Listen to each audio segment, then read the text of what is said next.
Zhongli, kembali. Chen Ping meminta Zhongli untuk kembali ke pedang pembunuh naga, lalu menyingkirkan semuanya. Lin Kevan dan dua orang lainnya jelas tidak puas, jadi mereka bertanya kepada Chen Ping, "Saudara Chen, selain senjata ajaib ini, apakah Anda memiliki harta karun menarik lainnya? Bisakah Anda menunjukkannya kepada kami? Aku memang punya 2 tunggangan, tetapi mereka masih kecil dan tidak patuh. Aku takut aku bisa melukaimu secara tidak sengaja," kata Chen Ping. Gunung. Mata Lin Kevan membelalak, dan dia berkata dengan ekspresi yang tidak berpengalaman, "Cepat, keluarkan, biarkan aku melihat. Saya hanya mendengar bahwa banyak orang abadi di alam surga memiliki tunggangan, tetapi saya belum pernah mendengar seorang kultivator Mahayana memiliki tunggangan." Si tua tongkat bunga juga sangat penasaran. Apa yang aneh tentang ini? Seperti kata pepatah, uang membuat dunia berputar. Jika rekan Daois Chen membutuhkan saya bisa menjadi tunggangannya. Mo Saiying berbicara. Orang ini benar-benar telah dicuci otaknya oleh Chen Ping. Sekarang dia bersedia menjadi tunggangan Chen Ping. "Aku tidak ingin kau menjadi tungganganku. Tungganganku lebih kuat dari tungganganmu." Chen Ping menatap Mo Saiying dan tersenyum. Mo Saiying tertegun dan tampak sedikit malu. "Lagi pula, aku hanyalah seorang kultivator tingkat 9 di alam Mahayana, tapi aku tidak lebih hebat dari tunggangan orang lain." "Hahaha, Shadow, kau bahkan tidak layak menjadi tunggangan seseorang." Si tua tongkat bunga tertawa terbahak-bahak. "Saudara Chen, tolong lepaskan dia dan mari kita lihat tunggangan macam apa dia yang bahkan tidak bisa menandingi kekuatan Mo Saiying." Lin Kevan tidak bisa menunggu lebih lama lagi. "Baiklah, karena kamu ingin melihatnya, aku akan memuaskanmu, tetapi kamu harus menjauh." Setelah Chen Ping selesai berbicara, dia membuka cincin penyimpanannya dan melepaskan unicorn api kecil. Ketika mereka melihat unicorn api kecil muncul, Lin Kevan dan 2 lainnya tercengang. Lalu mereka semua menatapnya dengan wajah penuh kasih sayang. Bagaimanapun juga, unicorn api kecil ini sangat lucu dan tidak terlihat garang sama sekali. Ketiga orang itu perlahan mendekati kilin api kecil dan mengulurkan tangan serta mulai menyentuh kilin api kecil itu. Si unicorn api kecil tidak menghindar dan tampak tidak takut. "Kakak Chen, bukankah kau bilang kau punya tunggangan lain? Lepaskan juga," desak Lin Kevan.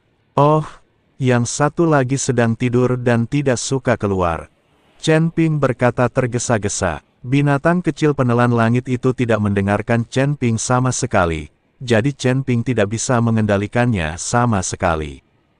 Namun, saat Chen Ping baru saja menyelesaikan perkataannya, binatang penelan langit kecil itu benar-benar berlari keluar dari cincin penyimpanan Chen Ping. Melihat yang lain keluar, Lin Kevan dan 2 orang lainnya pun buru-buru menoleh. Akan tetapi, saat mereka melihat binatang kecil penelan langit, ekspresi mereka bertiga jelas-jelas menunjukkan rasa jijik. Lagi pula, binatang penelan langit kecil itu tidak sebagus kilin api kecil. "Rekan Taois Chen, apa nama tungganganmu? Mengapa begitu jelek?" Mo Saiying bertanya terus terang. Ini, Chen Ping tidak tahu bagaimana menjawabnya. Namun, Raja Iblis Ciyun di lautan kesadaran Chen Ping tidak senang. "Sialan, apa yang diketahui si idiot ini? Beraninya dia mengatakan binatang pemakan langitku jelek." Raja Iblis Ciyun sangat marah.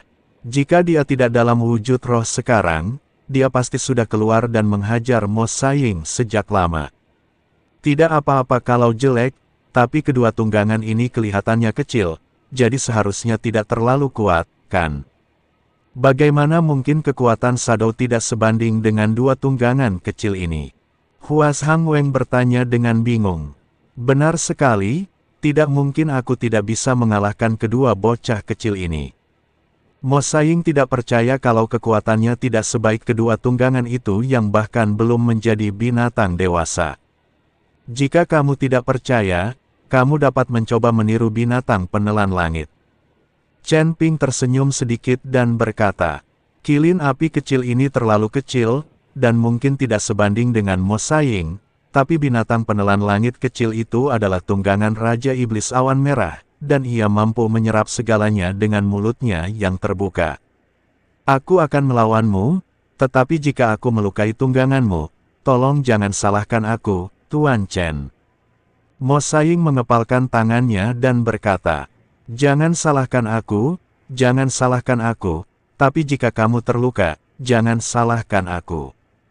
Chen Ping melambaikan tangannya dan berkata, binatang pemakan langit itu bukan miliknya, dan toh binatang itu tidak akan mendengarkannya.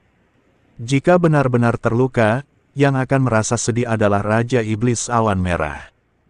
Jangan khawatir, aku tidak akan terluka. Setelah Mo Saiying selesai berbicara, sosoknya menghilang seketika dan langsung menuju ke arah binatang kecil penelan langit. Alasan mengapa ia disebut Mo Saiying adalah karena kecepatannya begitu cepat sehingga bayangannya pun tidak terlihat. Tepat saat bayangan pembunuh hitam itu bergerak, binatang kecil penelan langit itu tampaknya mengetahui sesuatu dan membuka mulutnya lebar-lebar. Kekuatan hisap yang besar langsung menyedot bayangan hitam pembunuh itu ke perutnya. Chen Ping dan yang lainnya tidak sempat bereaksi. Mereka bahkan tidak melihat bayangan Mo Saiying sebelum dia menghilang. Mana orang-orangnya? Mana si manusia bayangan? Tanya lelaki tua dengan tongkat bunga itu. Lin Kevan dan Chen Ping juga buru-buru mencari kemana-mana, tetapi tidak dapat menemukan jejak Mo Saiying. Pada saat ini, Chen Ping memperhatikan perut binatang dewa langit kecil itu. Tiba-tiba dia teringat sesuatu dan berlari cepat.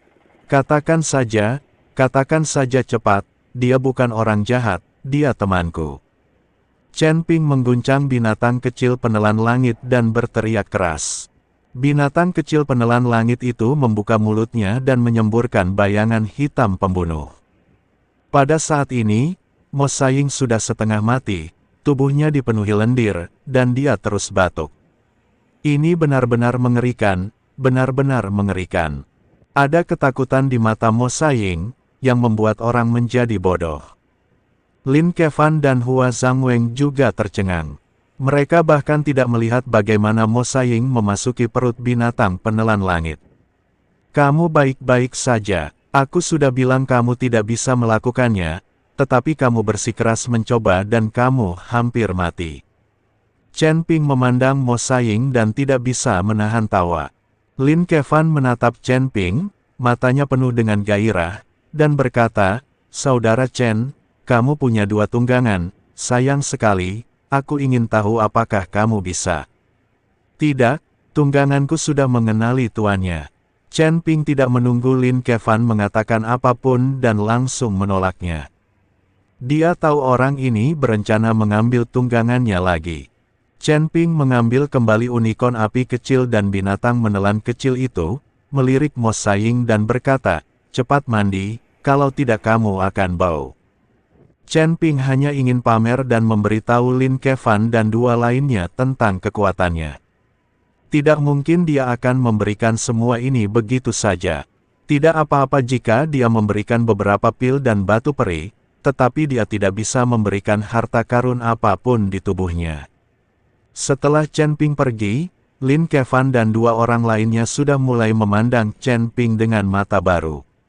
Lagi pula, jika seseorang memiliki begitu banyak harta, tidak perlu lagi mengatakan identitas dan latar belakangnya. Sial, kakak iparku benar-benar punya latar belakang. Dia punya beberapa hal keren yang bahkan belum pernah kulihat sebelumnya. Tapi dia agak pelit dan tidak memberiku apapun. Tapi itu tidak masalah. Saat adikku menikah, aku akan membiarkan orang ini mendapatkan lebih banyak hadiah. Jika dia tidak membuatku bahagia, aku tidak akan membiarkan adikku menikah. Aku akan lihat apakah dia akan menikahkanku dengan pria itu. Lin Kevan sedikit mengangkat sudut mulutnya, seolah-olah harta karun di tubuh Chen Ping cepat atau lambat akan jatuh ke tangannya. 2 hari kemudian, Xing Daorong secara pribadi mengantarkan batu peri kepada Chen Ping. Chen Ping tahu bahwa meskipun Xing Daorong mengirimkan batu peri, jumlahnya tidak akan sebanyak itu, bahkan tidak sampai 100.000. Jadi untuk menghindari ketahuan, Chen Ping menemui Xing Daorong langsung di luar dinasti Xiao.